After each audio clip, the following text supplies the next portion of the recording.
नमस्कार।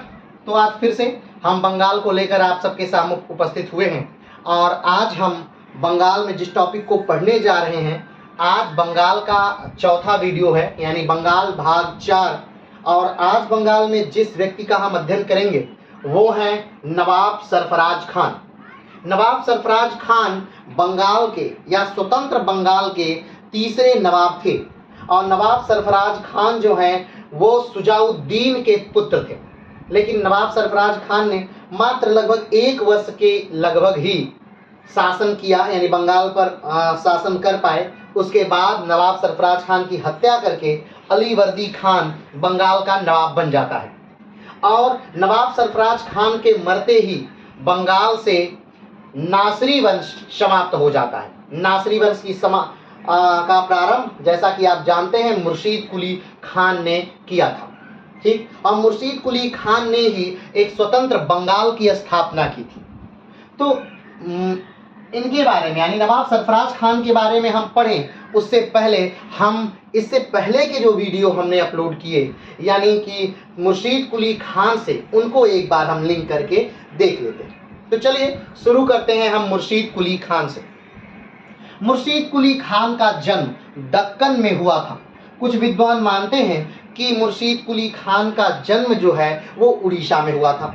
अब इतिहासकार जो मानते हो, ये 2 स्थान हैं, आपको जो मानना है आप अपने हिसाब से मान सकते हैं। तो दक्कन और उड़ीसा में मान लेते हैं कि मुर्शीद कुली खान का जन्म होता है। और जन्म कब हुआ था मुर्शीद कुली खान का? तो 1665 में मुर्शीद कुली खान का जन्म होता है एक हिंदू ब्राह्मण परिवार में। ठीक, इनका प्रारंभिक जो नाम था मुर्शीद कुली खान का, इनका नाम था सूर्य नारायण मिश्रा। मुर्शीद कुली खान का क्या नाम है? सूर्य नारायण मिश्रा। लेकिन बाद में इनको 10 वर्ष के उम्र में इनके पिता ने इनको बेच दिया हाजी शफी को। मुर्शीद कुली खान, जिनका जन्म दक्कन में हुआ था, जिनका प्रारंभिक नाम सूर्य नारायण मिश्रा है, और उनके पिता ने 10 वर्ष की उम्र में एक फारस के व्यक्ति को, जिसका नाम हाजी सफ़ी है, को बेच दिया। हाजी सफ़ी ने जब मुर्शीद कुली खान को गोद लिया, यानी सूर्य नारायण मिश्रा को गोद लिया, तो सूर्य नारायण मिश्रा का नाम बदल के मोहम्मद हादी रख दिया। मोहम्मद हादी धीरे धीरे बड़ा हुआ और कहीं न कहीं जो इनका प्रतिपालक पिता था, जिनका नाम हाजी सफ़ी था, वो इनके लिए एक बेहतर पिता साबित हुआ। ठीक, उसके बाद का समय है कि 1700 में, या 1700 से पहले की ही घटना है कि 1690 में हाजी सफ़ी जो हैं, ठीक, जो हाजी सफ़ी हैं, उनको फारस जाना है। फारस क्यों जाना है? क्योंकि उन्हें लगता है कि अब उनकी मृत्यु की अवस्था आ गई है, तो हाजी सफ़ी फारस जाना चाहते हैं। और फारस जाने के लिए वो 1690 के लगभग अपने पद से त्यागपत्र दे करके फारस चले जाते हैं, अपने बेटे, गोद लिए हुए बेटे मोहम्मद हादी को लेकर के। ठीक, वहाँ जाने के कुछ समय बाद ही हाजी शफी की क्या हो जाती है? तो मृत्यु हो जाती है। हाजी शफी की वहाँ मृत्यु हो जाती है। हाजी शफी की मृत्यु के 5 साल बाद, ठीक, मोहम्मद हादी यानी कि सूर्य नारायण मिश्रा वापस भारत आ जाते हैं और 1700 में सूर्य नारायण मिश्रा पे, यानी मोहम्मद हादी पर निगाह पड़ती है औरंगजेब की। क्या पड़ती है? औरंगजेब की निगाह पड़ती है और औरंगजेब इनके किए गए कार्यों से प्रभावित होकर के इनको बंगाल का सूबेदार या दीवान बना देते हैं। क्या बना देते हैं? इन्हें बंगाल का दीवान बना दिया जाता है औरंगजेब के द्वारा। फिर उसके बाद औरंगजेब की मृत्यु हो जाती है 1707 में और 1708 में इनको बंगाल से हटा करके दक्कन का दीवान बना दिया जाता है। ठीक, 1708 में आप जानते हैं, 1707 में औरंगजेब की मृत्यु के बाद औरंगजेब का जो पुत्र है वो अपने गृह युद्धों के बाद, या यूँ कहें तो उत्तराधिकार के युद्ध के बाद, जिसका नाम बहादुर शाह प्रथम है, वो गद्दी पर बैठता है। बहादुर शाह प्रथम के नाम से गद्दी पर बैठता है और वो जो मोहम्मद हादी हैं, इनको हटा करके दक्कन का क्या बना देता है? दीवान बना देता है। धीरे धीरे ये कार्य कहीं न कहीं चलता रहता है।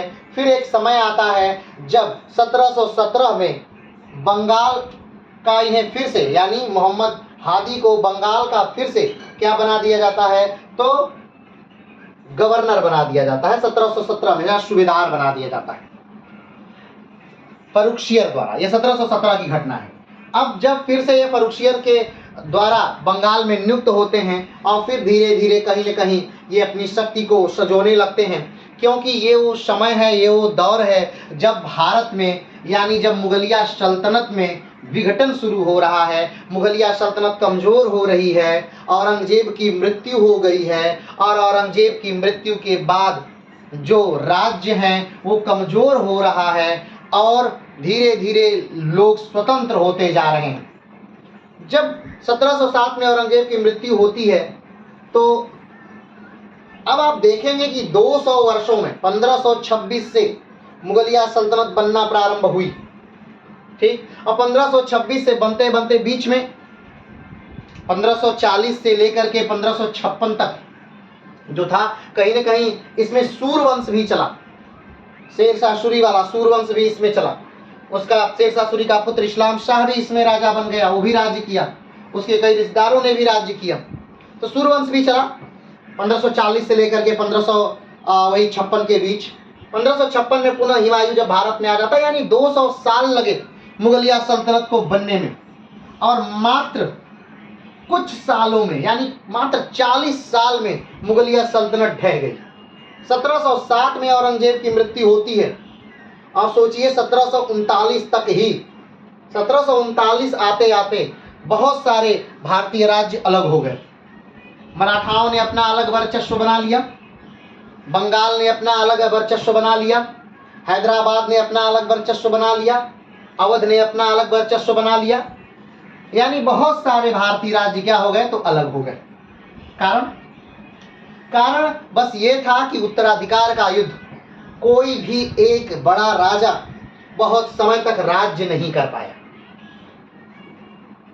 योग्य राजा कहा जाए तो योग्य राजा, क्यों, मोहम्मद शाह रंगीला बहुत समय तक राज्य किया, लेकिन वो योग्य नहीं था कहीं न कहीं, और योग्य ना होने की वजह से वो राज्य को एक सूत्र में बांध न सका। और मात्र इतने कम समय में वो 200 सालों से बनता हुआ साम्राज्य जो था, वो 40 वर्षों से कम समय में ही सिमट गया और नष्ट होने की कगार पर आ गया। तो जब मुगलिया सल्तनत टूट रही थी, अलग अलग राज्यों में मराठा अलग हो रहे थे, इधर मैसूर अलग हो रहा था, इधर बंगाल अलग हो रहा था, उधर अवध अलग हो रहा था, ऐसे समय में कहीं न कहीं अंग्रेजों का भी प्रभुत्व भारत में धीरे धीरे बढ़ता जा रहा था, क्योंकि 1761 के पानीपत के तृतीय युद्ध के बाद भारत में कोई बड़ी शक्ति या सत्ता नहीं रह पाई जो कि अंग्रेजों को कंट्रोल करे या नियंत्रित करे। चलिए छोड़िए, अभी हम उस दौर में नहीं, अभी हम इस दौर में आकर के फिर से बातें करते। तो मुगलिया सल्तनत टूट रही थी। मुगलिया सल्तनत जब टूट रही थी, उस समय भारत में कुछ 3 प्रकार के राज्यों का उदय हुआ, ठीक। नंबर 1 राज्य जिनका उदय हुआ वो उत्तराधिकार वाले राज्य थे, यानी ऐसे राज्य जो आजाद तो हो गए थे मुगलिया सल्तनत से, लेकिन वो समय समय पर मुगलिया सल्तनत को सहायता प्रदान करते थे, वो समय समय पर मुगलिया सल्तनत को नजराने भेजा करते थे। कम या ज़्यादा हो सकता है वो घटा ले बढ़ा ले, लेकिन नजराने भेजा करते थे। तो ऐसे राज्य जो मुगलिया सल्तनत से कहीं न कहीं जुड़े हुए थे, उन्हें उत्तराधिकार वाले राज्य कहा जाता था। ऐसे राज्यों में था अवध, हैदराबाद और बंगाल। जिस बंगाल की को अभी आज हम पढ़ रहे हैं, ये उत्तराधिकार वाला राज्य है, ठीक। तो ये उत्तराधिकार वाले राज्य थे जो मुगलिया सल्तनत के कमजोर होने के बाद अलग हो रहे थे। दूसरे राज्य थे स्वतंत्र राज्य, ऐसे राज्य जो मुगलिया सल्तनत से अलग हो गए और जिन्होंने मुगलिया सल्तनत को समय, जरूरत या किसी भी समय कोई सहायता करना स्वीकार नहीं किया और ना ही कभी किया। ऐसे राज्य कौन थे? ऐसे राज्य मैसूर, केरल और राजपूताना थे। अगला राज्य है नए राज्य, नए राज्यों का उदय। नए राज्य किन राज्यों कहा जाता है? जो राज्य विद्रोह करके लड़ करके मुगलिया सल्तनत से कहीं न कहीं अलग हुए, उनको नए राज्य कहा जाता है। ऐसे राज्यों में आप जानते हैं कि मराठा, पंजाब और जाट थे। तो इस प्रकार से 3 प्रकार के राज्य मुगलों के पतन के बाद या पतन होते समय उभर रहे थे और उन्होंने कहीं न कहीं भारतवर्ष पे अपना अपना क्षेत्र कब्जा कर लिया था।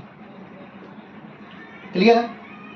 ऐसे समय में उत्तराधिकार वाले राज्य में मुर्शीद कुली खान ने अपने आप को कहीं न कहीं स्वतंत्र कर लिया। और उस समय अगर देखा जाए तो जिस समय मुर्शीद कुली खान अपने आप को स्वतंत्र करता है, उस समय भारत में कौन बादशाह है? तो बादशाह है मोहम्मद शाह रंगीला। मोहम्मद शाह रंगीला के समय ही कहा जाता है अवध, बंगाल और हैदराबाद ने अपने आप को स्वतंत्र किया था। मोहम्मद शाह रंगीला का वो समय था। तो अब जब मुर्शीद कुली खान बंगाल का नवाब हो गया है, तो क्या वो बड़े आराम से अपने राज्य को चला रहा है? क्या उसके सामने कोई चुनौतियां नहीं हैं? आखिर मुर्शीद कुली खान को अपने राज्य को चलाने के लिए किन किन चुनौतियों का सामना करना पड़ रहा है? और मुर्शीद कुली खान जब बंगाल का नवाब बनता है तो वो क्या क्या कौन कौन सी चुनौतियां फेस करता है और उसे किस प्रकार से निपटता है, वो भी देखने वाला विषय है। ठीक, सबसे पहले तो जब मुर्शीद कुली खान, आप जानते हैं कि बंगाल जो था, बंगाल की अगर हम बात करें तो बंगाल मतलब सिर्फ बंगाल नहीं है। आज आप पश्चिम बंगाल का नाम सुनकर उसे बंगाल न समझ लीजिएगा, ये वर्तमान का पश्चिम बंगाल है। लेकिन बंगाल का मतलब पश्चिम बंगाल से नहीं था, बंगाल का मतलब वर्तमान बांग्लादेश से भी था, बंगाल का मतलब ये आसाम वाले भाग से भी था, बंगाल का मतलब ये उड़ीसा वाले भाग से भी था, बंगाल का मतलब ये झारखंड वाले भाग से भी था, बंगाल का मतलब ये बिहार वाले भाग से भी था, बंगाल का मतलब कहीं न कहीं म्यांमार वाले भाग से भी था। तो इन सारे राज्यों को मिला करके, इन सारे स्थानों और देशों को मिला करके एक बड़ा राज्य यानी बंगाल बना था। जब ये बंगाल स्वतंत्र हो रहा है उस समय आप देखेंगे तो दिल्ली सल्तनत का जो राजा है, जो बादशाह है, उससे ज्यादा बंगाल का अपने पास क्षेत्र है, बंगाल का उससे कहीं ज्यादा क्षेत्र अपने पास है। और बंगाल विश्व की सबसे बड़ी उपजाऊ फर्टिलिटी भूमि है, बंगाल विश्व की सबसे ज्यादा उपजाऊ भूमि है, बंगाल विश्व की सबसे ज्यादा जनसंख्या वाला क्षेत्र है, घना क्षेत्र बसा हुआ है। बंगाल देखा जाए तो सबसे ज्यादा अमीर लोगों का बसेरा है, बंगाल में देखा जाए तो सबसे ज्यादा अमीरी है। और इसका कारण भी है क्योंकि विश्व से अधिकांश व्यापारी जब आते हैं बंगाल की तरफ तो व्यापार वो कैसे करेंगे? वो चाहे सोना से करेंगे, चाहे चांदी से करेंगे, तो वो सोना चांदी वो कहाँ देंगे? बंगाल में देंगे और बंगाल से सामान लेंगे और जाएंगे। तो इससे धीरे धीरे क्या होता गया? बंगाल अमीर होता गया और बंगाल बहुत अमीर होता गया। एक समय ऐसा था औरंगजेब का शासनकाल 1707 में कि भारत विश्व की सबसे बड़ी अर्थव्यवस्था वाला देश था। भारत विश्व में ऐसी सैनिकों वाला देश था जो सबसे ज्यादा युद्ध करते हो, सबसे ज्यादा प्रशिक्षित हो, सबसे ज्यादा स्थायी सेना रखने वाला देश था। तो भारत एक बड़ी अर्थव्यवस्था है। क्यों? क्योंकि स्टेबिलिटी थी भारत में उस समय और लोग धन कमाना जब चाहते थे तो भारत आया करते थे। तो ऐसे बंगाल की हम बात कर रहे हैं, ध्यान रखिएगा, ऐसे बंगाल की जो संपन्न है, जो उपजाऊ है, जो धनाढ्य है, जो खाद्यान्न का गढ़ है, ऐसे बंगाल की हम बात कर रहे हैं। और जो कच्चा माल जहां पर्याप्त मात्रा में है, ऐसे बंगाल की बात कर रहे हैं। तो ऐसे बंगाल का राज्य क्षेत्र जब मुर्शीद कुली खान पाता है तो कहीं न कहीं उसे बहुत सारी कठिनाइयों का सामना करना पड़ता है। हमने आपसे बताया था कि जब तक मुर्शीद कुली खान बंगाल में नहीं आया है तब तक बंगाल में बंगाल में सूबेदारी है, या पूरे भारत में कहीं न कहीं सूबेदारी व्यवस्था है और पूरे भारत को जो कंट्रोल कर रहे हैं, चला रहे हैं, वो कहीं न कहीं सूबेदार हैं। तो इससे बंगाल को, सूबेदारों से बंगाल को पहले से फिक्स था कि सूबेदार जो होंगे वंशानुगत तो होंगे और एक निश्चित पहले से इनकम फिक्स है कि निश्चित इनकम सूबेदार क्या करेंगे, राजा के पास या नवाब के पास क्या करेंगे, देते जाएंगे। नवाब मुर्शीद कुली खान बंगाल का पहला नवाब था, यह ध्यान रखिएगा। उससे पहले बंगाल में नवाब पद नहीं होता था, दीवान बनाया जाता था। ठीक, और 2 पदों को मिला करके ये नवाब का पद क्या कर दिया गया था, बना दिया गया था बंगाल में। तो बंगाल का पहला नवाब था कौन? मुर्शीद कुली खान। और अंग्रेजों द्वारा मुगलिया सल्तनत द्वारा बनाया हुआ अंतिम नवाब भी था, क्योंकि इसके बाद मुगलिया सल्तनत ने किसी को अपना नवाब नहीं, उत्तराधिकारी नहीं घोषित किया। हाँ, बाद में जब अलीवर्दी खान आएगा तो कहीं ना कहीं मान्यता लेगा, लेकिन उसको बनाया नहीं गया। वो आया, बेदरा का युद्ध लड़ा और जीता अलीवर्दी खान, मार करके किसको, सरफराज खान को मार करके राजा बनता है या नवाब बनता है। तो मुगलिया सल्तनत द्वारा ये मुर्शीद कुली खान अंतिम और पहला क्या है, नवाब है। कहाँ का, बंगाल का। चलिए, तो जब बंगाल में नवाब मुर्शीद कुली खान आता है तो उसे सबसे पहला कार्य उसने जो किया तो वो क्या किया, अपनी राजधानी बदली। बंगाल की राजधानी सबसे पहले अगर देखा जाए तो राजमहल थी, फिर राजमहल से बदली गई थी राजधानी, फिर ढाका आई राजधानी, ढाका से फिर जब मुर्शीद कुली खान बंगाल का नवाब बनता है उस समय राजधानी कहाँ थी, तो ढाका थी। और मुर्शीद कुली खान ने ढाका से राजधानी को क्या किया, परिवर्तित कर दिया और मुर्शिदाबाद राजधानी को पहुंचा दिया। अब ध्यान रखिएगा, मुर्शीद कुली खान इनका नाम कब पड़ता है, सूर्यनारायण मिश्रा के नाम से जाने जाते हैं 10 साल की उम्र तक। उसके बाद मोहम्मद हादी के नाम से जाने जाते हैं। लेकिन 1700 में जब औरंगजेब की इन पर नजर पड़ती है तो औरंगजेब इनको उपाधि देता है मुर्शीद कुली खान की, और ये भी छूट देता है कि ठीक है, जाओ बंगाल में और एक जिले का नाम, एक जगह का नाम तुम बदल सकते हो। तो वही मुर्शीद कुली खान एक जगह का नाम बदल के मुर्शिदाबाद कर देते हैं। तो जब बंगाल के नवाब बनते हैं तो अपनी राजधानी ढाका से उठा करके, जो षड्यंत्रों का उस समय घर हो गया था कहीं ना कहीं, ढाका से उठा करके वो लेके चले जाते हैं मुर्शिदाबाद राजधानी स्थानांतरित कर दी जाती है। ठीक है, तो मुर्शिदाबाद अब राजधानी बदल दी गई, राजधानी मुर्शिदाबाद कर दी गई। अब जो राजधानी मुर्शिदाबाद है किसकी, मुर्शीद कुली खान की, तो अब उनको जो सबसे ज्यादा ध्यान देना है, मुर्शीद कुली खान को जो सबसे ज्यादा ध्यान देना है वो कहाँ ध्यान देना है, अर्थव्यवस्था पर। क्योंकि सारे राज्य कहीं ना कहीं किस चीज पर निर्भर होते हैं, अपने आर्थिक स्थिति पर निर्भर होते हैं। अगर किसी राज्य में ज्यादा धन आ रहा है तो स्वाभाविक बात है वो ज्यादा बड़ी सेना रख पाएगा, तो उसका राज्य मजबूत होगा, वो ज्यादा राज्यों पर आक्रमण कर पाएगा, उसका ज्यादा भूक्षेत्र रहेगा। तो सबसे बड़ी जो चीज होती है वो है अर्थव्यवस्था। तो अपनी अर्थव्यवस्था को सुदृढ़ करने के लिए सबसे पहले मुर्शीद कुली खान ने क्या किया, इजारेदारी प्रथा प्रारंभ कर दी। क्या कर दी, इजारेदारी प्रथा प्रारंभ कर देते हैं। मुर्शीद कुली खान क्या करते हैं, इजारेदारी प्रथा प्रारंभ कर देते हैं। अब बात आती है कि इजारेदारी प्रथा क्या है। तो जितनी जमीनें बटी हुई थी, कहाँ, जागीरदारों के पास जितनी जमीनें थी उन सारी जमीनों को ये जागीरदारों से क्या कर लेते हैं, ले लेते हैं। जागीरदारों से सारी जमीनों को ले लेते हैं। अब आपको लग रहा होगा, और स्वाभाविक बात है कि किसी से अगर आप जमीनें लेंगे, आज आप राजा बन गए, जागीरदार तो जन्मों जन्म से हैं, नवाब बदलते हैं या राजा बदलते हैं, जागीरदार थोड़े ना बदलते हैं। जागीरदार समय सब वही पुस्त पीढ़ी दर पीढ़ी चली आ रही है।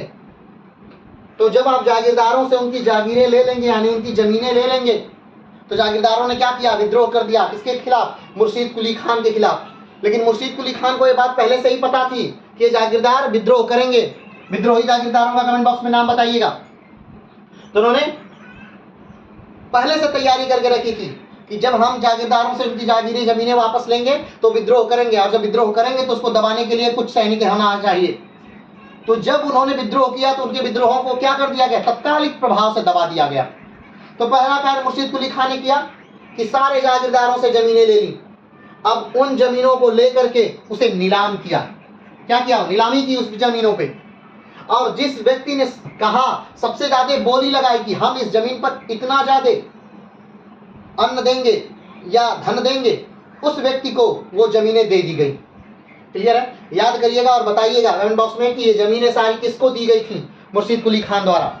ठीक, तो मुर्शीद कुली, और जो ये विधि थी, ये पद्धति जो इजाद की गई थी, इसे ही कहते हैं इजारेदारी प्रथा।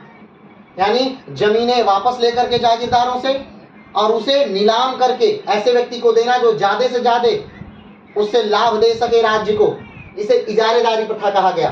ठीक, अगला जो प्रयास राज्य की अर्थव्यवस्था को बढ़ाने के लिए मुर्शीद कुली खान ने किया वो था टकावी ऋण। टकावी ऋण क्या था, टकावी ऋण था कि किसानों के लिए, किसानों को खेती करने के लिए उनको खेती करने से पहले ही एक ऋण दिया जाता था, यानी लोन दिया जाता था, कर्ज दिया जाता था। उसी को क्या कहते थे? उसी को कहते थे तकावी ऋण। क्या कहते थे? तकावी ऋण कहते थे उसी को। ठीक, तो ये जो तकावी ऋण है, ये देना, अब तकावी ऋण क्यों देना प्रारंभ किया गया? ताकि जो भूमि है उस पर ज्यादा से ज्यादा कृषि हो सके, वो भूमि ज्यादा से ज्यादा उपज दे सके, और उपज बढ़ने से क्या बढ़ेगा? उपज बढ़ने से राज्य की अर्थव्यवस्था बढ़ेगी, राज्य की अर्थव्यवस्था बढ़ेगी तो सैनिक बढ़ेंगे, सैनिक बढ़ेगा तो राज्य क्षेत्र बढ़ेगा, राज्य क्षेत्र बढ़ेगा तो राजा का विस्तार होगा और ज्यादा धन आएगा। ठीक है, तो तकावी ऋण देना प्रारंभ किया। इसके बाद क्या किया? विद्रोहियों का दमन किया। कौन विद्रोही? जिनकी जागीरदारें ले ली गई थी, जिनकी जागीरें ले ली गई थी, उन्होंने विद्रोह किया तो उनका दमन किया गया। अगला, राजधानी बदली गई। हमने पहले ही बताया था, राजधानी उस समय ढाका थी। सबसे पहले राजधानी कहाँ थी? राजमहल थी। बंगाल की राजधानी राजमहल थी। राजमहल से बदल करके कहाँ कर दी गई थी? ढाका कर दी गई थी। फिर ढाका से बदलकर कहाँ की गई? मुर्शिदाबाद की गई। मुर्शिदाबाद से बाद में कहाँ बदली जाएगी? आएंगे उस पर भी हम। मुंगेर कर दी जाएगी। ठीक, तो समय समय पर क्या की गई? बंगाल की राजधानी बदल गई, और वर्तमान में भी बांग्लादेश की राजधानी जो है वो कहाँ है? वो ढाका ही है। चलिए आगे बढ़ते हैं। तो राजधानी बदल दी गई। राजधानी क्यों बदली गई? राजधानी इसलिए मुर्शिद कुली खान ने बदल दिया ताकि जो षड्यंत्र हो रहे थे उसके खिलाफ, वो उन षड्यंत्रों से बच जाए, किसी ऐसी जगह पर जाए, किसी ऐसी जगह पर अपनी राजधानी बनाए जहां पर उसके द्वारा क्या है, जो लोग बनाए गए हैं वो नियुक्त हों और वो अपने चाहने वालों के घेरे में रहे। चलिए अगला क्या किया? कंपनी को चुंगी देना सुनिश्चित किया गया। मुर्शिद कुली खान ने कंपनी से क्या कहा? कंपनी कौन? East India company. और कंपनी कौन? French India company. और कंपनी कौन? पुर्तगाली कंपनी, डच कंपनी। सारी कंपनियों को कहा गया कि आप चुंगी देंगे। तो अब बात आती है, क्या वो चुंगी नहीं देते थे? बाकी सारी कंपनियां देती थी, लेकिन जो ईस्ट इंडिया कंपनी थी ये चुंगी नहीं देती थी। अब बात आती है कि ईस्ट इंडिया कंपनी क्यों चुंगी नहीं देती थी? तो आपको पता होगा कि फर्रुखसियर के समय में ईस्ट इंडिया कंपनी फर्रुखसियर के दरबार में आई थी, और फर्रुखसियर उस समय एक बहुत ही घातक बीमारी यानी फोड़े से पीड़ित था। और जो उस टीम के साथ जो लीडर थे, लीडर के साथ एक डॉक्टर थे हैमिल्टन ने फर्रुखसियर का इलाज किया। फर्रुखसियर ठीक हो गया, और फर्रुखसियर ने कहा कि ठीक है, क्या चाहिए आपको? तुमने कहा कि बस इतना कर दीजिए कि हम लोग जब भी बंगाल में जाते हैं हर अधिकारी कहीं ना कहीं हमसे रिश्वत लेता है, पैसा लेता है, घूस लेता है, चुंगी हर जगह लिया जाता है। तो उन्होंने कहा कि ठीक है, ईस्ट इंडिया कंपनी मात्र 3000 रुपए दे करके सलीना और बंगाल में कर मुक्त, चुंगी मुक्त व्यापार कर सकती है। तो उसने क्या कर दिया? मुर्शिद कुली खान ने कहा कि नहीं, चुंगी आपको देनी पड़ेगी। अब बात आती है चुंगी क्यों देनी पड़ेगी? चुंगी ना देने से क्या घाटा होता था बंगाल को? चुंगी ना देने से बंगाल को बहुत घाटा हो रहा था। क्यों?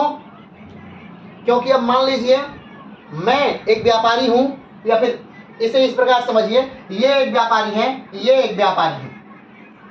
ये व्यापारी को अपना माल लाने तक, दुकान में लाने तक का खर्च हुआ 10 रुपया, और इस व्यक्ति को दुकान तक माल लाने में खर्च हुआ 5 रुपया।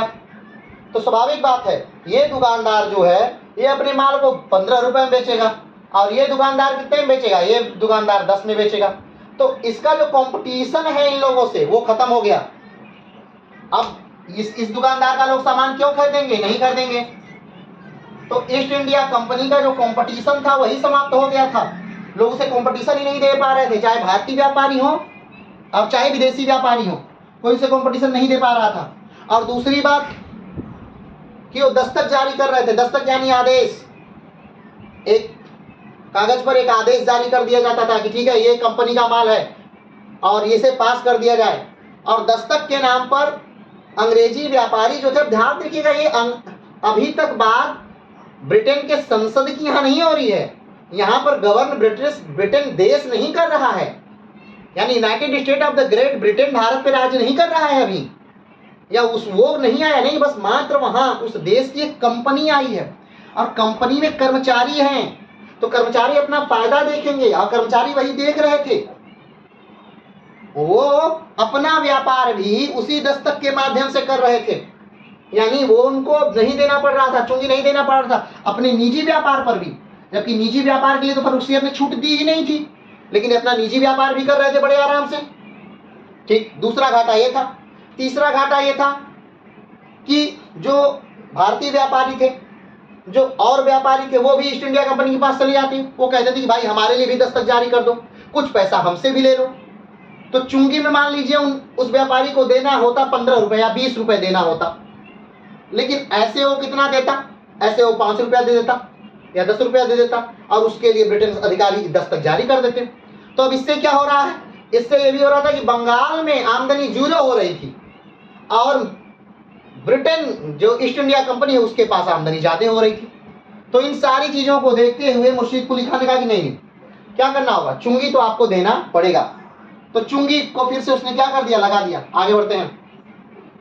भूमि वापस अधिकारी, जितने भी अधिकारी थे किसके अंतर्गत, बंगाल राज्य के अंतर्गत जितने अधिकारी थे, सारे लोगों को आज तक जो भूमियां दी गई थी, पहले क्या होता था, मान लीजिए अगर हम आपको सैलरी नहीं दे पाए, हर महीने सैलरी सैनिक को दिया जाता है, मान लीजिए सैनिक को सैलरी नहीं दे पाए, अधिकारी को सैनिक नहीं दे पाए, सैलरी नहीं दे पाए, तो हम उन सबके बदले क्या दे देते थे, एक भूमि दे देते थे। क्या दे देते थे, एक भूमि दे देते थे। क्यों भूमि देते थे, भूमि इसलिए दे देते थे कि हमें सैलरी देना ना पड़े। तो जितने अधिकारियों को दी गई थी भूमियां, उनके सैलरी के बदले, उनके वेतन के बदले, उनके तनख्वाह के बदले जो भूमि उन्हें दी गई थी, वो सारे अधिकारियों की भूमियों को वापस ले लिया गया।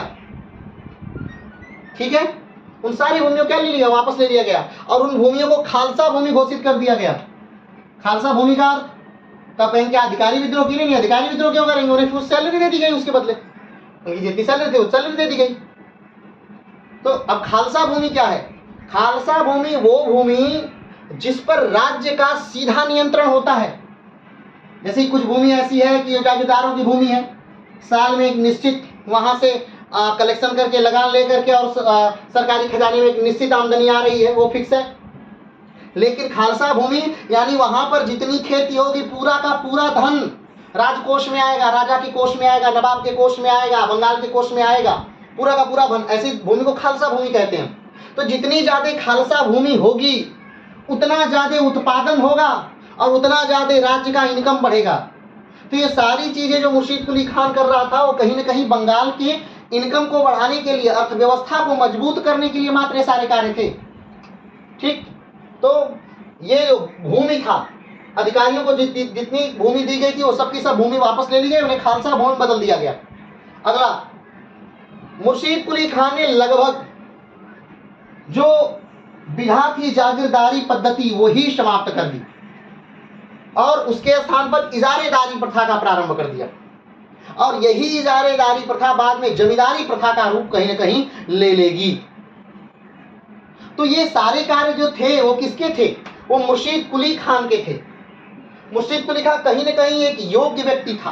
क्या था, योग्य व्यक्ति था, और उसने बंगाल को संभाला ऐसे समय में जब बंगाल की अर्थव्यवस्था कहीं ना कहीं डगमगा रही थी। उसने बंगाल को क्या किया, संभाला ऐसे समय में। और 1717 से 1727 तक उसने क्या किया, बंगाल पर राज किया। लेकिन 1727 में मुर्शीद कुली खान की क्या हो जाती है, मृत्यु हो जाती है। लेकिन बात आती है कि मुर्शीद कुली खान के बाद कौन गद्दी पर बैठेगा। क्यों, क्योंकि मुर्शीद कुली खान का कोई लड़का नहीं था, मात्र लड़कियां थीं। तो मुर्शीद कुली खान ने एक बड़ा अच्छा कार्य किया। अपनी लड़की का विवाह उसने किससे कर दिया, उसने कर दिया सुजाउद्दीन से। किसने कर दिया, उसने कर दिया सुजाउद्दीन से। अपनी लड़कियों का विवाह, अपनी 2 लड़कियां थी, उनका विवाह कर दिया सुजाउद्दीन से। और सुजाउद्दीन ही 1727 में गद्दी पर बैठ गया। लेकिन एक बात यहां आती है, मुर्शीद कुली खान ने सुजाउद्दीन को कभी नहीं सोचा था कि वो बनेगा क्या, बंगाल का नवाब। मुर्शीद कुली खान ने सोचा भाई ये सरफराज बने, यही सरफराज जिनको आज हम पढ़ने वाले हैं, सरफराज खान। वो हमेशा से, मुर्शीद कुली खान हमेशा से चाहते थे कि सुजाउद्दीन नहीं सरफराज खान बंगाल का नवाब बने। क्यों, क्योंकि सरफराज खान जो था वो बहुत ही धार्मिक व्यक्ति है। वो बड़े ही धर्म कर्म से रहता है, लोगों को दान देना, स्नान पर बहुत ध्यान, नमाज पर बहुत ध्यान, मतलब हर चीज को, धर्म से जुड़ी हर चीज को बहुत पाक और साफ रखता था। कौन? तो नवाब सरफराज खान। तो वो मुर्शिद कुली खान कहता है यही सरफराज, नवाब सरफराज ही क्या हो बने।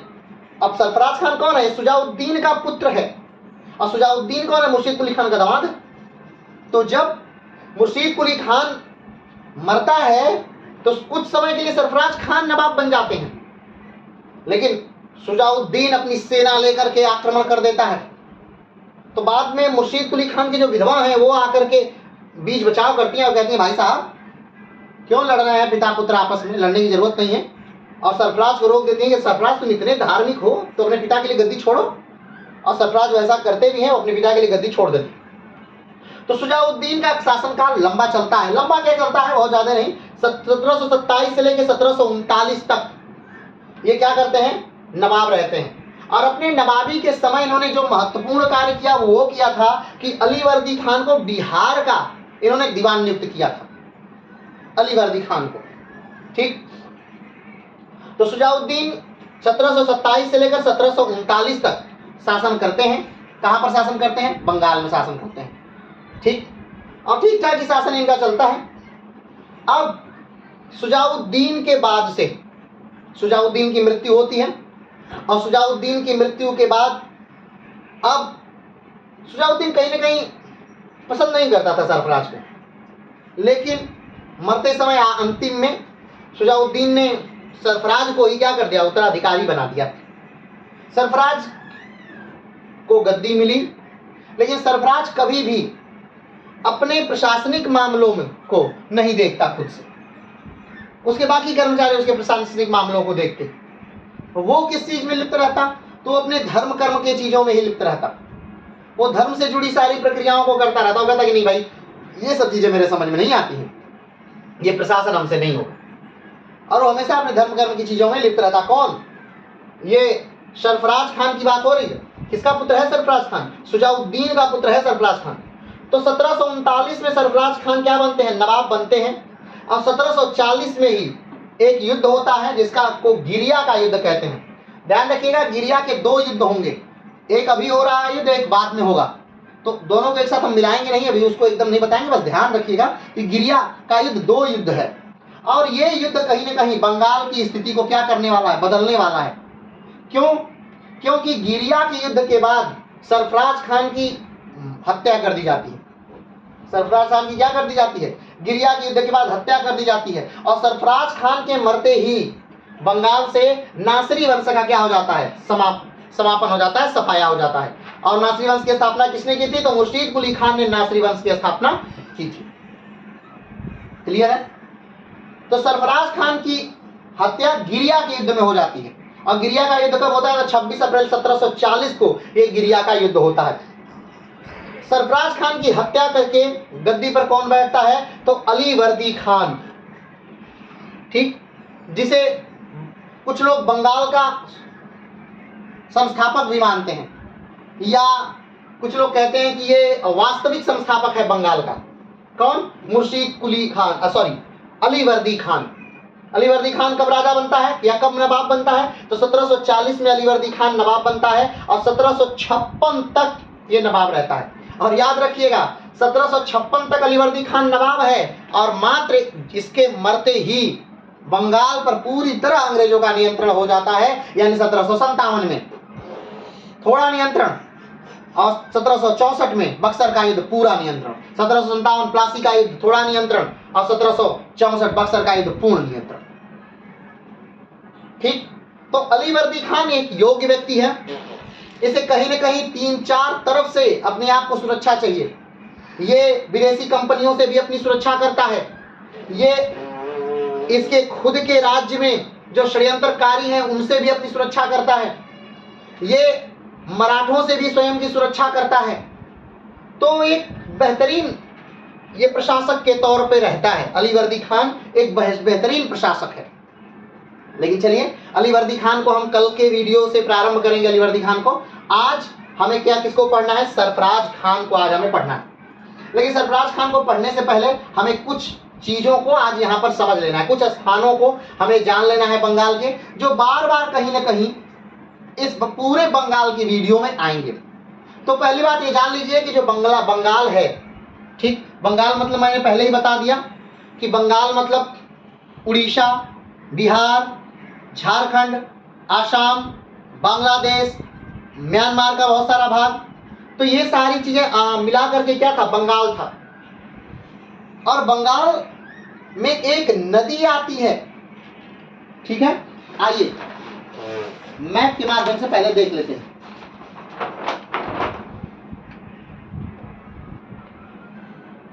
ठीक है, ध्यान दीजिएगा, ये राज्य है उत्तराखंड, जो कभी उत्तर प्रदेश का भाग हुआ करता था और ये अलग हो गया 2000 में। ठीक, तो इसी राज्य उत्तराखंड से एक नदी निकलती है, ठीक है, निकलती चुकी नहीं है, वो 3 नदियों के मिलने से एक स्थान पर उसका नाम गंगा पड़ जाता है। कमेंट बॉक्स में बताइएगा उस स्थान का नाम जहां से उसका नाम गंगा रखा जाता है। तो वहां से वो निकल करके उत्तर प्रदेश में क्या करती है, आती है। बिजनौर पहला जिला है उत्तर प्रदेश का जिससे वो उत्तर प्रदेश में प्रवेश करती है, और हरिद्वार वो स्थान है जहां से गंगा मैदानी क्षेत्र में प्रवेश करती है। तो उत्तराखंड, उत्तर प्रदेश, बिहार और थोड़ा भाग ये वाला जो देख रहे हैं झारखंड में प्रवेश करते हुए, ठीक है, झारखंड और बिहार का बॉर्डर बनाती है, थोड़ा भाग झारखंड में प्रवेश करते हुए ये गंगा जो है वो प्रवेश कर जाती है कहाँ, पश्चिम बंगाल में। ठीक, पश्चिम बंगाल में जो गंगा है उसकी एक सहायक नदी आ जाती, पश्चिम बंगाल से गंगा क्या होती है, टूट जाती है, यानी गंगा की एक शाखा निकल जाती है। ध्यान दीजिए, ये जो यहाँ से जो नदी निकल के आ रही है, ये वाला जो भाग है ये गंगा है, और गंगा यहाँ से आकर इस बांग्लादेश में चली जा रही है, और गंगा जो बांग्लादेश में जाती है, ठीक है, इसे पद्मा के नाम से जाना जाता है। और ज्यों ही पद्मा, ध्यान रखिएगा, गंगा बांग्लादेश में जाती है, पद्मा कही जाती है, और ज्यों ही पद्मा इधर से आने वाली इस ब्रह्मपुत्रा से मिलती है, इसे जमुना कहा जाता है। यमुना नहीं, जमुना, याद रखिएगा, क्या नाम है, जमुना कहा जाता है, क्योंकि यमुना गंगा की सबसे बड़ी सहायक नदी है जो इलाहाबाद में आकर के मिल जाती है। ध्यान रखिएगा, तो दोनों में अंतर है। ये प्रयागराज देख रहे हैं, यहाँ पर आकर मिलती है, यमुना जो है यहाँ पर मिलती है, ठीक है। तो यमुना की हम बात नहीं कर रहे हैं, हम बात कर रहे हैं जमुना की, ठीक है। तो गंगा ज्यों ही बांग्लादेश में प्रवेश करती है, इसका नाम क्या हो जाता है, पद्मा। पद्मा ज्यों ही ब्रह्मपुत्रा से मिलती है, ठीक है, इसका नाम हो जाता है क्या, जमुना। ठीक, जमुना ज्यों ही आगे बढ़ती है मेघना हो जाती है, और मेघना के नाम से ही ये विश्व का सबसे बड़ा ये डेल्टा बना देती है, सबसे बड़ा ये डेल्टा क्षेत्र बना देती है, ठीक, जिसको सुंदरबन डेल्टा के नाम से जानते हैं। तो आप देख रहे हैं कि यहाँ पर इस क्षेत्र में ये नदियों का जाल है, ये क्या है, नदियों का जाल है, और इन नदियों की जाल की वजह से ही ये नदियां बार बार बंगाल में बहुत ज्यादा मिट्टी लेकर आती हैं, उपजाऊ मिट्टियां, और इन्हीं मिट्टियों की वजह से बंगाल में सबसे ज्यादा कृषि हो पाती है। उपजाऊ भूमि होने से यहाँ कृषि होती है, और यहाँ सबसे ज्यादा क्या होता है, उपज होता है। चलिए आगे बढ़ते हैं। तो यहाँ जो गंगा है, गंगा से एक नदी अलग होती है, कटती है, और उसी का नाम क्या है, इसका नाम है हुगली। हुगली नदी, जिस नदी के किनारे क्या बसा है, कलकत्ता शहर बसा है। कलकत्ता शहर अब क्या है, कलकत्ता शहर को जान लीजिए। तो 1698 में अंग्रेजों ने एक गांव क्या लिया, एक गांव की जागीरदारी ली, ठीक है, सूतानाती जागीरदारी ले ली एक गांव की। कब, 1698 की घटना है, इन सारी घटनाओं से पहले की घटना है। सूतानाती गांव की जागीरदारी ले ली। अब इससे वहां पर वो फोर्ट बनाने लगे, यानी किला बनाने लगे, घेराबंदी करने लगे। तो वहां के जागीरदारों से उनका क्या हो गया, मनमुटाव हुआ, बैर हुई, दुश्मनी हुई। तो उन्होंने 3 गांवों की जागीरदारी ले ली। किसने, अंग्रेजों ने। कौन कौन से गांव थे वो, सूतानाती, गोविंदपुर और कालिकाता, 3 गांव थे। 3 गांव के अंग्रेजों ने क्या ले ली, जागीरदारी ले ली। अब इन तीनों गांवों को पर वो किला बनाने लगे, उसकी घेराबंदी करने लगे। इसी तीनों गांवों को मिला करके उन्होंने नाम दिया क्या, फोर्ट विलियम। क्या नाम दे दिया, फोर्ट विलियम। इन 3 गांवों को मिला करके, कौन कौन सा, सूतानाती, कालिकाता और गोविंदपुर, मिला करके क्या बनाया गया, फोर्ट विलियम बनाया गया। और इसी को बाद में कब, 1690 में इनको मिला करके क्या बना दिया गया, कलकत्ता बना दिया गया। ये जो कलकत्ता शहर है, यानी आज जो पश्चिम बंगाल की राजधानी है कलकत्ता, ये कहाँ बसी है, इसी हुगली नदी के किनारे बसी है। और जो हावड़ा ब्रिज बना है, जिसे अंग्रेजों ने ही बनवाया था। हावड़ा ब्रिज बना है वो इसी हुगली नदी के ऊपर बना है। और हुगली नदी किससे निकली है? तो इसी गंगा से निकली है हुगली नदी। गंगा से क्या निकली है? हुगली निकली है। ठीक है। और इसी हुगली का जो संगम है, यहां जब हुगली आकर के क्या हो जाती है? मिल जाती है। तो यही जो संगम है ये वाला, इसी को कहते हैं गंगा सागर। यहाँ गंगा आकर नहीं मिलती है, लेकिन गंगा से निकलने वाली एक नदी आकर मिलती है, जिसका नाम क्या है? इस स्थान का नाम एक द्वीप है जिसका नाम है गंगा सागर। बात समझ रहे हैं? बार बार हिंदू धर्म में बड़ी मान्यता है कि सब तीर्थ बार बार, गंगा सागर एक बार। ठीक है। तो ये हुगली नदी है, इसी हुगली नदी के किनारे कुछ शहर बसे हैं। ध्यान रखिएगा, ये गंगा आकर के यहाँ चली गई बांग्लादेश में, और यहाँ गंगा से एक सहायक नदी एक नदी निकलती है जिसे क्या कहते हैं? जिसे हुगली नाम दिया जाता है, हुगली। और उसी हुगली नदी के किनारे बहुत सारे शहर अंग्रेजों के बसे हुए हैं, या बहुत सारे शहर बसे हुए हैं। जैसे गोविंदपुर, कौन सा शहर? गोविंदपुर। कौन सा? कालीकाता। कौन सा? सूतानाती। कौन सा? बैरकपुर। कौन सा? चंद्रानगर। ठीक है। ये सारे शहर क्या है? बसे हुए हैं। तो ये सूतानाती, गोविंदपुर और कालीकाता, यही तीनों मिलकर के बाद में कब? 1690 में। कब? 1690 में क्या बने? कोलकाता बने। क्या बने? कोलकाता बने, या फोर्ट विलियम जिसे कलकत्ता। क्लियर है?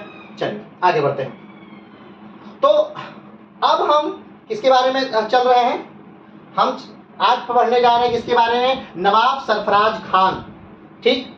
तो जो बंगाल के नवाब बने हैं, किसकी मृत्यु के बाद? अपने पिता सुजाउद्दीन की मृत्यु के बाद सरफराज खान बंगाल के नवाब बनते हैं। तो आइए सरफराज खान के बारे में विस्तार से जानते हैं। तो कब नवाब बन रहे हैं ये? यानी इनके पिता की मृत्यु, सुजाउद्दीन की मृत्यु कब हो रही है? तो 13 मार्च 1739 में सरफराज खान बंगाल के नवाब बन जाते हैं। 13 मार्च 1739 में नवाब बन जाते हैं। और कब तक रहते हैं? तो 29 अप्रैल 1740 तक। ठीक।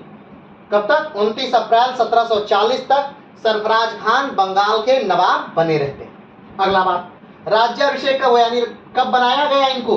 तो 13 मार्च 1739 यहाँ लिखा हुआ है। 13 मार्च 1739 को सरफराज खान बंगाल का नवाब बन गए। आगे बढ़ते हैं। पूर्ववर्ती, इनसे पहले यानी सरफराज खान से पहले बंगाल का नवाब कौन था? तो हमने बताया कि इनके पिता ही थे सुजाउद्दीन। तो सुजाउद्दीन बंगाल के पहले नवाब थे, जो 1727 से लेकर 1739 तक शासन किए थे। और सुजाउद्दीन से पहले सुजाउद्दीन के ससुर मुर्शीद कुली खान थे, जो 1717 से लेकर 1727 तक क्या किए थे? शासन किए थे। क्लियर है? यानी आप देखेंगे तो जो सरफराज हैं वो इनके मुर्शीद कुली खान क्या है? सरफराज खान के मुर्शीद कुली खान जो है नाना हैं।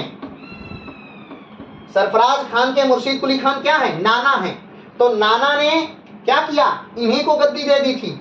लेकिन बाद में सुजाउद्दीन और सरफराज में युद्ध हुआ, मतलब युद्ध नहीं हुआ, रोक लिया गया इनकी नानी द्वारा, युद्ध नहीं हुआ और सुजाउद्दीन को गद्दी मिल गई। और सुजाउद्दीन की मृत्यु के बाद फिर सरफराज को पाना ही था, क्योंकि सुजाउद्दीन के पुत्र थे, तो इनकी गद्दी वैसे ही मिल गई। ठीक। तो 1739 में सरफराज खान को गद्दी मिलती है और 1740 तक ये शासक रहते हैं। 13 मार्च 1739 से 29 अप्रैल 1740 तक ये रहते हैं। राज्य पूर्ववर्ती, इनसे पहले कौन था? इन्हीं के पिता सुजाउद्दीन थे। इनके बाद में नवाब कौन बना? अलीवर्दी खान बने। इनके बाद में नवाब कौन बना? अलीवर्दी खान। अलीवर्दी खान से इनका क्या नाता है? कोई नाता नहीं अलीवर्दी खान से। ठीक है। अलीवर्दी खान से सुजाउद्दीन का कोई भी रिश्ता नहीं है, मात्र उनके कर्मचारी थे। ठीक है। ध्यान रखिएगा, ये नासरी वंश के अंतिम शासक हैं। यानी शुरू के जो 3 नवाब हैं, कौन कौन? मुर्शीद कुली खान, सुजाउद्दीन और सरफराज, ये नासरी वंश से हैं। चलिए आगे बढ़ते हैं। जन्म कब हुआ था सरफराज खान का? तो 1700 में सरफराज खान का क्या हुआ है? जन्म हुआ है। सरफराज खान का जन्म कब हुआ है? 1700 में हुआ है। कहां पर? बंगाल में ही हुआ है। मृत्यु कहां हुई है इनकी? 29 अप्रैल 1740 में हुई। कहां हुई? बंगाल में ही हुई। दफन कहां किया गया? खुशबाग, पश्चिम बंगाल। पश्चिम बंगाल में खुशबाग नामक स्थान है, खुशबाग है, उसी में इनको क्या किया गया? दफन किया गया। राजवंश कौन सा है इनका?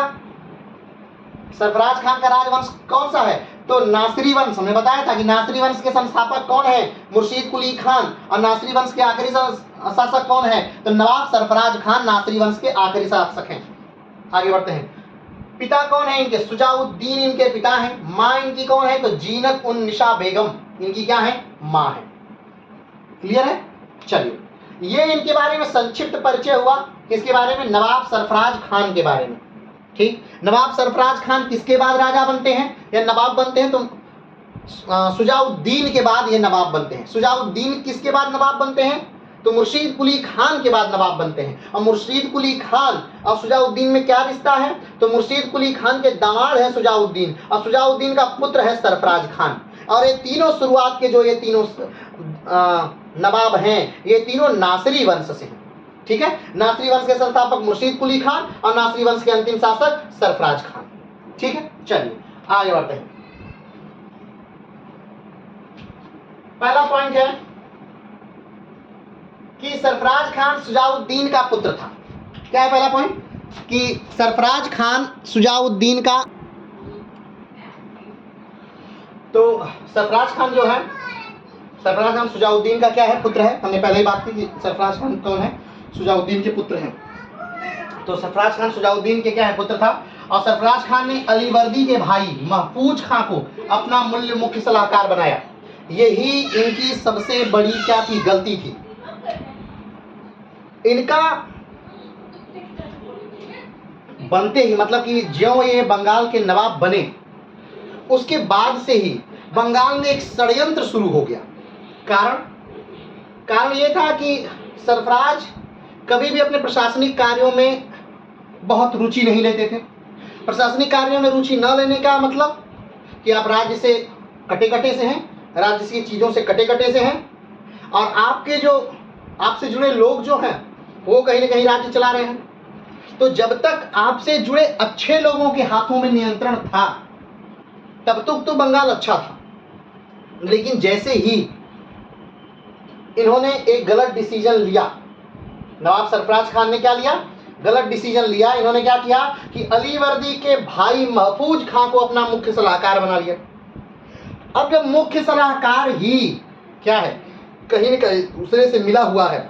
अलीवर्दी खान, याद करिए, अलीवर्दी खान शुरू से ही बंगाल का नवाब बनना चाहता है।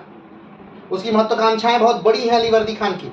वो बंगाल को कहीं न कहीं पाना चाहता है, और एक साजिश के तहत ही वो अपने भाई को क्या करता है?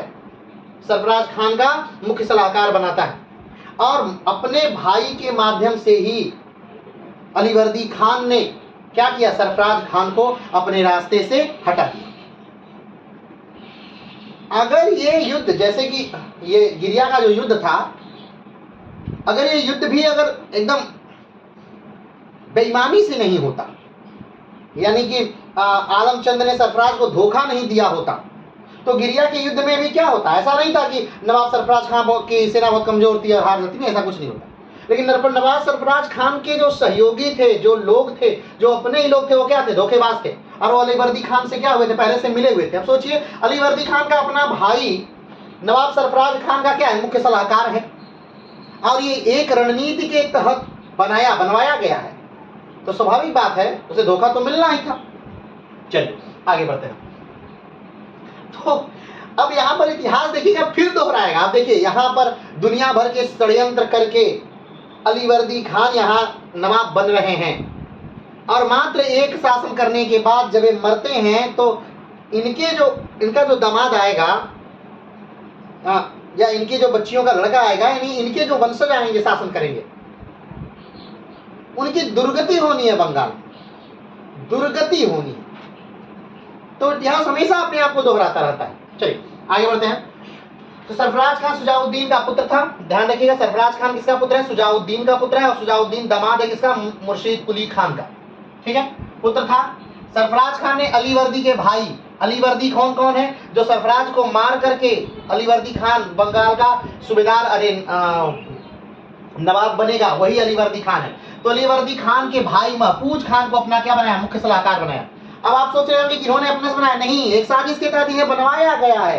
किसके द्वारा? तो अलीवर्दी खान द्वारा। एक लंबी साजिश हो रही है बंगाल में। आगे बढ़ते हैं। बिहार के नायब अलीवर्दी खान ने अपने भाई महफूज खान की मदद से सरफराज खान के खिलाफ षड्यंत्र करना प्रारंभ किया। जब से सुजाउद्दीन की मृत्यु होती है, बंगाल में एक षड्यंत्र का दौर प्रारंभ होता है। राजा रजवाड़ों में बड़े षड्यंत्र होते थे। कभी औरतें मिलकर कहीं षड्यंत्र कर रही हैं, कहीं राजा के मंत्री मिलकर अपना षड्यंत्र कर रहे हैं, कहीं सैनिक षड्यंत्र कर रहे हैं, यानी हर जगह एक षड्यंत्रों का गढ़ है। और उसमें अपना प्रशासन चलाना, और जिन लोगों ने चलाया, बाप रे बाप, बहुत ही महान कार्य किया। जिन लोगों ने प्रशासन चला लिया, कैसे चला लिया नहीं पता, बात बहुत मुश्किल है, कठिन है, क्योंकि सब कहीं ना कहीं क्या कर रहे हैं, षड्यंत्र कर रहे हैं। चलिए, तो बिहार के जो नायब है अलीवर्दी खान, इन्होंने अपने भाई महफूज खान की मदद से सरफराज खान के खिलाफ षड्यंत्र करना प्रारंभ कर दिया। और महफूज खान कहां पहुंच चुके हैं? महफूज खान मुख्य सलाहकार हो गए हैं, किसके? सरफराज खान के। महफूज खान कौन है? अलीवर्दी खान के भाई हैं। आगे बढ़ते हैं। 1740 में गिरिया के युद्ध में अलीवर्दी खान ने सरफराज खान को हरा दिया और स्वयं बंगाल का नवाब बन गया। 1740 में अलीवर्दी खान ने क्या किया? नवाब सरफराज खान से युद्ध किया। कहां पर? गिरिया में।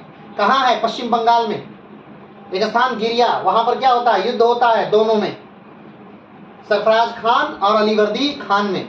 और अलीवर्दी खान सरफराज खान को मार देता है, और उसके बाद बंगाल का स्वयं क्या बन जाता है? नवाब बन जाता है। आगे बढ़ते हैं। सुजाउद्दीन ने सरफराज को बिहार का नायब नजीम नियुक्त किया था।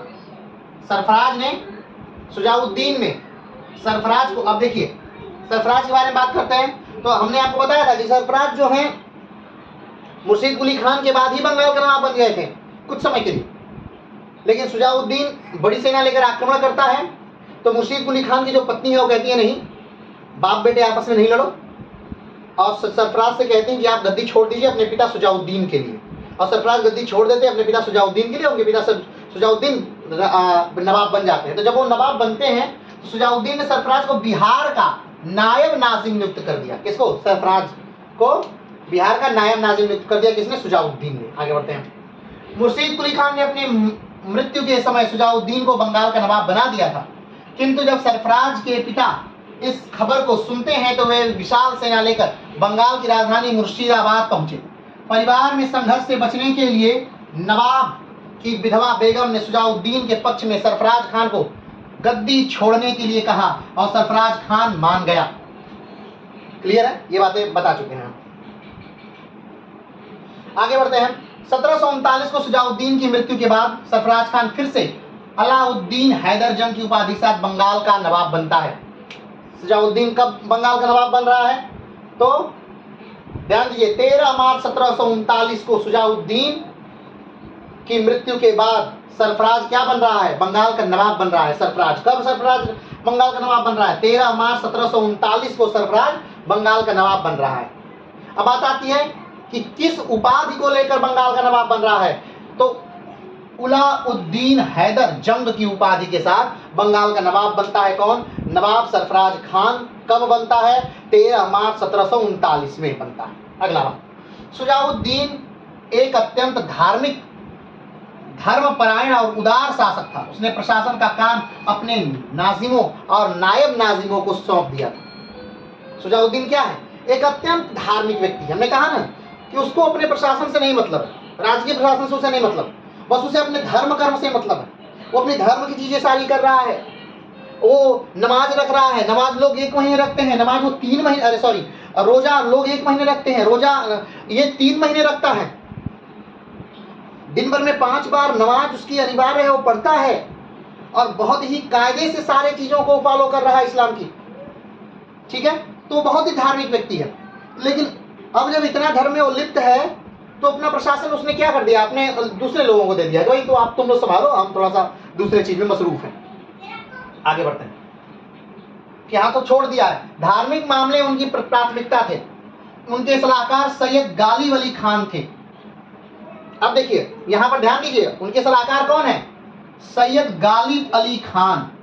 और यहां पर आपने पढ़ा कि उनके मुख्य सलाहकार कौन है? महफूज खान। तो आप कहेंगे सैयद गालिब अली खान जब है तो महफूज खान कहां से आ गए? तो सैयद गालिब अली खान ही शुरू में, यानी सुजाउद्दीन के मृत्यु के समय सैयद गालिब अली खान ही सरफराज खान के मुख्य सलाहकार थे। लेकिन बार बार सरफराज खान का कान सैयद गालिब अली खान के खिलाफ भरा जाता है। बार बार सैयद गालिब अली खान की आलोचनाएं की जाती हैं, बार बार सैयद गालिब अली खान की आलोचनाएं की जाती हैं। आलोचनाओं से प्रभावित होकर कहीं न कहीं शुजाउद्दीन को लगता है कि हो सकता है सैयद गालिब अली खान एक बुरे व्यक्ति हों, और वो सैयद गालिब अली खान को क्या कर देता है, हटा देता है। क्या कर देता है, हटा देता है। सैयद गालिब अली खान को वो अपने मुख्य सलाहकार पद से हटा देता है और महफूज खान को अपना मुख्य सलाहकार बना लेता है।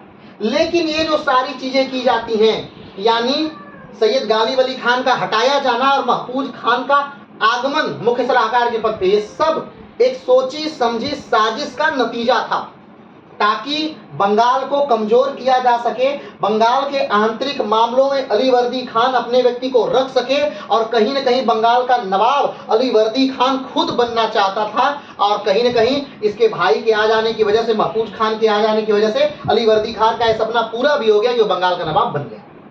चलिए आगे बढ़ते हैं। प्रशासनिक मामलों में उपेक्षा के कारण अलवर्दी खान जजीमाबाद के नाजिम बन गए। अब ध्यान रखिए, जब वो प्रशासनिक मामले अपने हाथ में नहीं रखा है, अब फिर जब तक नाजिम थे, ठीक है, सैयद गालिब अली खान जब तक थे, तब तक तो उनके हाथ में पूरा शासन की व्यवस्था थी। चलिए आप देखिए, लेकिन फिर जब महफूज खान हो गए, अली वर्दी खान के भाई जब हो गए, फिर उनके हाथों में शासन की पूरा बागडोर किसने दे दिया, सरफराज खान ने दे दिया। लेकिन वो बर्बादी की तरफ लेते आए, कहीं न कहीं युद्ध की तरफ लेते आए, और एक समय ऐसा आया 26 अप्रैल 1740, जब सरफराज खान को गिरिया में, बंगाल के गिरिया नामक स्थान पर आना पड़ा। क्या करने के लिए, युद्ध करने के लिए। किससे युद्ध करने के लिए, तो अली वर्दी खान से। और गिरिया में 26 अप्रैल 1740 को गिरिया में युद्ध होता है। अली वर्दी खान और नवाब सरफराज खान के बीच इस स्थान पर गिरिया में युद्ध हुआ, और इस युद्ध में, गिरिया के युद्ध में, ध्यान रखिएगा, गिरिया का प्रथम युद्ध है। गिरिया के प्रथम युद्ध में अली वर्दी खान जीत जाते हैं और नवाब सरफराज खान हार जाते हैं और उन्हें मार दिया जाता है। क्लियर है? परिणाम क्या हुआ, सरफराज की मृत्यु हो गई और अली वर्दी खान क्या बन गए, नवाब बन गए। और क्या हुआ परिणाम, तो नासिरी वंश का क्या हो गया, अंत हो गया। नासिरी वंश का अंत हो गया।